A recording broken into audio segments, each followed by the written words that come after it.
Joker fully ado. More like Joker fully ado. I'll be here all day. Thank you. Was I the only person who liked this? You know, it's one thing for the TikTok mob to just collectively decide a movie to shit on, even when most of them haven't seen the movie. But when the most rational movie critics on YouTube start talking shit about it, and I mean everyone, then you know it's not looking great. Now, before we get started, there's gonna be a non-spoiler section that's probably gonna be pretty short because quite a lot happens in the movie. And then there's gonna be a spoiler section where we'll get into some shenanigans from the movie a bit deeper. I'll try to have sections in the video, timestamps, whatever. So just keep an eye out for those. I'll still give you a quick warning before we get into spoiler territory though, so don't worry. Now starting off with the non-spoiler stuff, I've gotta say that I really did enjoy the movie, and that seems to put me in a really small minority here, but that's alright. When I got out of the theater after watching it, I was thinking that it's actually really good, but this is one of those movies where the more time I've had to think about it later on, the more I keep finding things about it that I not necessarily don't like, but more so I feel like could have been executed way better. So I'm really conflicted so far. But I would say I still see the movie more so in a positive light, even after thinking about all the flaws that it has. Now let's get into the positive stuff first. I feel like this is just a given after the first movie, but the acting is still all around amazing. The first movie was very clearly meant to be a one-off. So what the cast could have done is just done the bare minimum, since most of them probably didn't even want to make this movie. But they really didn't. Joaquin Phoenix as Joker is still incredible. There's a very clear reason for why he won an Oscar for this role before. Lady Gaga, she does the best she can with what she's given. Great performance. Character was okay, I'll get into that later. And all the side characters are just as good, if not better, than in the first one. The movie starts off in Arkham after the events of the first movie, and they really make that place feel like hell. They're really effective in showing just how claustrophobic and just disgusting the whole place is, and I think it's a great way of showcasing how someone like Arthur, or anyone really, could, under this immense pressure, resort to violence and just these wild coping mechanisms as a last resort. That being said, it really doesn't glorify violence at all, even less so than the original. It makes you understand Arthur's side, and really makes you feel for the people he's affected. So I think it strikes this perfect balance of making you kinda even root for Arthur, but at the same time, really hoping nothing bad happens to some of the characters. Now, when I first heard that the movie's gonna be a musical, I lost my fucking mind. I've never been a huge fan of musicals, and it was such a left turn from the original movie that I just couldn't see how this could work out. But I've gotta say, I kinda really liked them actually. This movie is very focused on the events of the first one, so I feel like without some sort of insane new element like this, it could have felt empty and way too similar to the first one. And while some of the musical numbers do feel pretty forced, and they kinda start to just repeat the same message over and over again, I was never annoyed by them, and especially in the first half of the movie, I thought they actually added quite a lot to the experience. With the insane $200 million budget for this movie, I was hoping that the sets would be a bit more grand, and they would do a bit more with the musicals, but I don't think they were bad. Now, a bit of a side tangent, but oh my fucking god, these TikTokers are making me lose my mind. Like, bro, what do you mean you didn't sign up for a musical? They have been marketing this movie as a musical for like 2 years.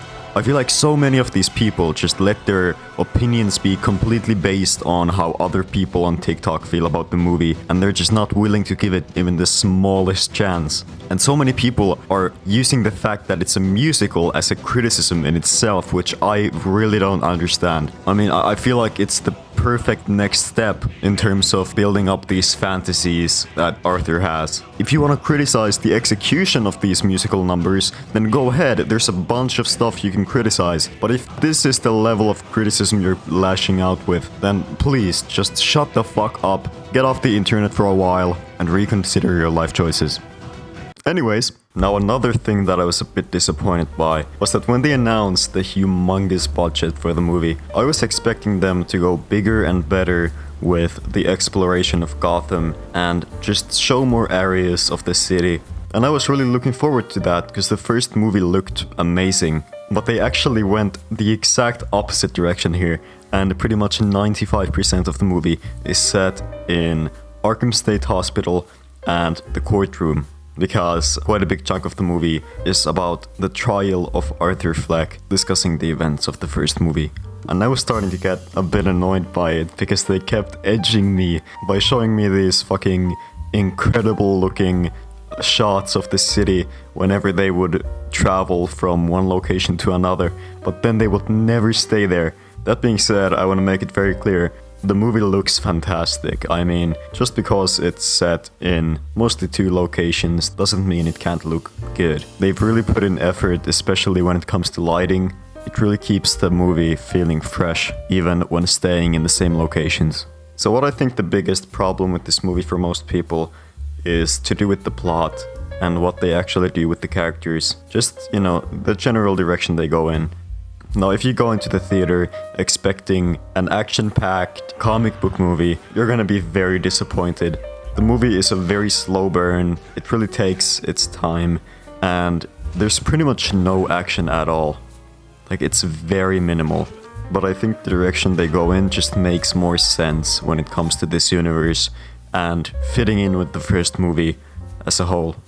So I think all of you should go in with an open mind. I do think all of you should give it a try. And don't let people on TikTok determine how you feel about the movie.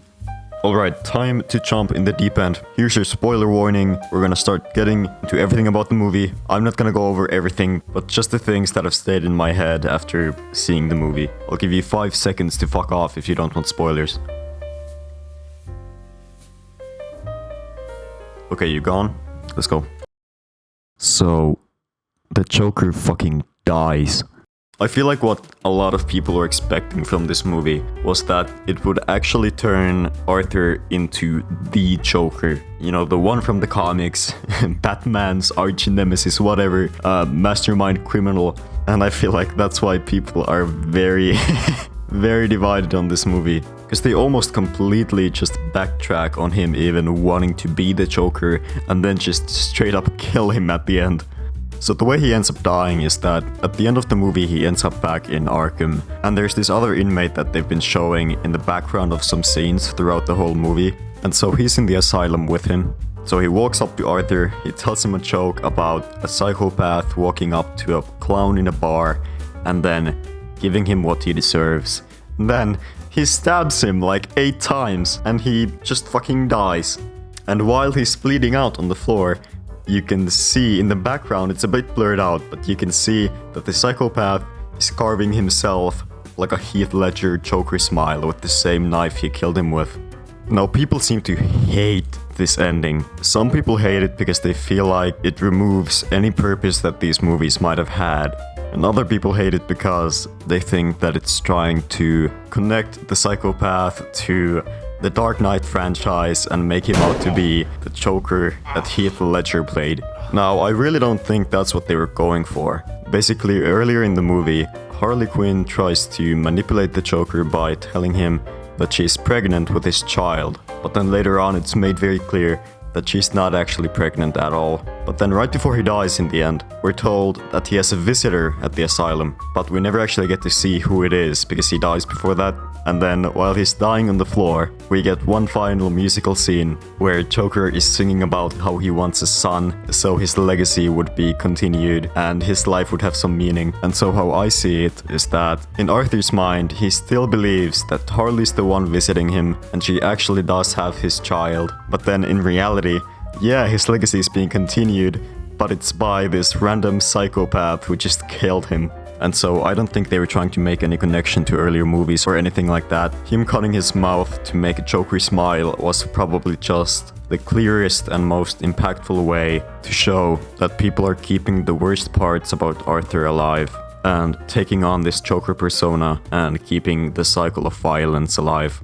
Now, when it comes to the point that this ending destroys all meaning this franchise had. I mean, I kind of see where you're coming from, especially for comic book fans and stuff. You know, I understand being disappointed by a movie called Joker, not really portraying the Joker at all. But to me, I think it's always been pretty clear that this character wasn't gonna have a happy ending, if that's what you'd call him becoming like a mastermind criminal. I think they've tried to distance this from other DC properties for a very clear reason, and this was always supposed to be an exploration of what would realistically happen if some very mentally unstable guy took on this Joker persona and just thought that would make him invincible pretty much.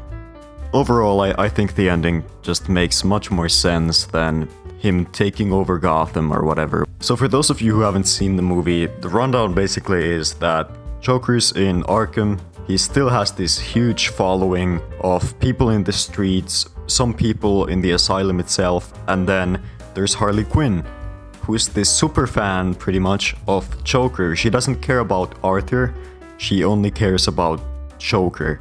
And then we get to see the trial of Arthur, where the defense is that Joker is a separate identity from Arthur and they're not the same person. And so if he wants any chance of actually coming out on top from this trial, he'd have to be on his best behavior and convince the jury that, you know, he's human, he's mentally ill, he made mistakes, but it wasn't really him. But then at the same time as this trial is going on, he has this huge fan following and Harley Quinn pushing him more and more to be the Joker and to embrace his insanity. And so the saddest part is that at the beginning of the trial he was actually doing pretty good and his lawyer was doing a great job, and I feel like there was a pretty huge chance that he would have won the case, which would have meant that he would have gotten proper like hospital treatment. But if he loses, he gets the death penalty. So yeah, they're doing really great, but then he keeps getting pushed and pushed and pushed, and so he starts questioning his lawyer and he thinks that he just needs to embrace the Joker and that's how he's gonna actually be free. But then when he starts embracing the Joker persona again, things like him getting abused in the asylum by the guards and the speech Gary gave really makes him question everything about the Joker persona, and he kinda starts to backtrack on the whole thing. And so by the end of the trial, he just wants to be Arthur, and so Harley leaves him. It's already too late to win the case anymore, so he's found guilty, and most of his fans are no longer interested. But then the court gets blown up, he escapes, goes to Harley, tries to get back together with her. She's not interested. He gets taken back to the asylum, and he dies. I can definitely see the movie feeling like a slog for some people. Like I said before, it is very slow and pretty like nothing happens in it, almost fucking nothing. I'm pretty sure the only action in the movie happens in the musical sections, which are all just fantasy, like they're not real. But just the tone and the atmosphere alone, combined with just how well all of the small things are executed.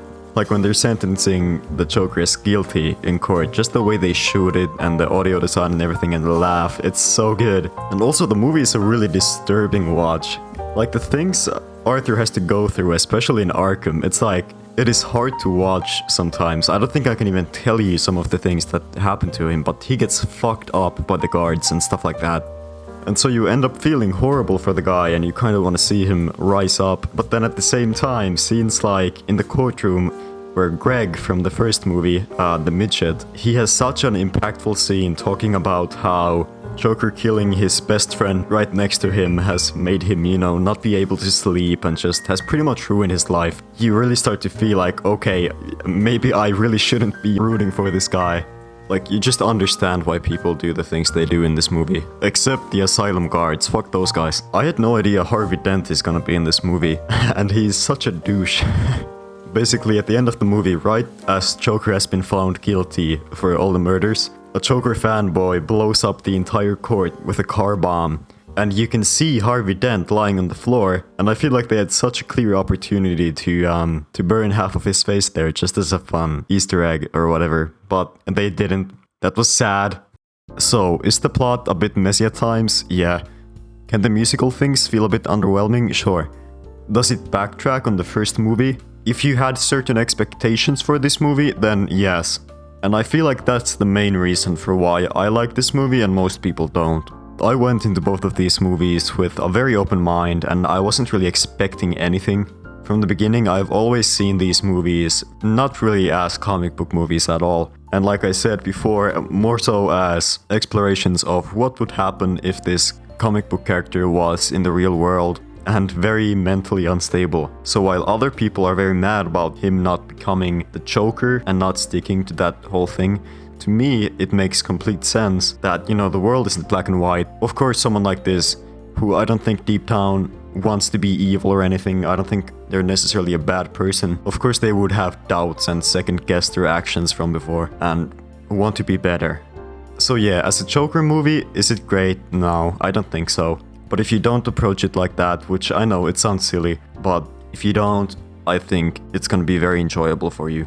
I think objectively speaking, the movie would be like a 4.5, but to me, I had a lot of fun with it and it did really leave an impact on me, so I think I'd give it like an 8 out of 10. Oh shit, wait. There was no Joker beatboxing though. Oh, I think it's gotta be a 10. No, I mean a 0. Fuck.